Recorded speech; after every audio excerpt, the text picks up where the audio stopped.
నాకు కొత్తగా వచ్చిన జనరేషన్ నాకు నవీన్ పోలిశెట్టి అంటే తనకంటూ ఒక స్టైల్ ఉంది and he's got his own style I think I like Sonia గారు అండి నాకు తెలిసి శ్రాజ్ అని he went into the Tyson mode and it is so funny, instant icebreaker అనమాట.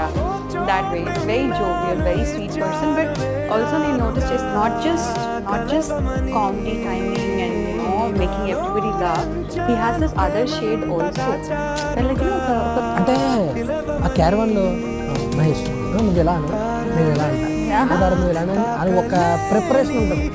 ఒక 10 ఎవరైనా అతని క్యారెక్టర్ని డెవలప్ చేసుకుని హైలైట్ చేసుకుందాం అనుకుంటాడో అతను అలా కాదు, నువ్వు ఇదాను నేను ఇదంట మళ్ళీ నువ్వు ఇదాను అలా నేను వీడి పర్ఫార్మెన్స్ చూస్తే క్యారెక్టర్లు రాస్తారు అండ్ ఎవ్రీవన్ అండ్ వీళ్ళ ఇండస్ట్రీలో ఎవరు లేరు.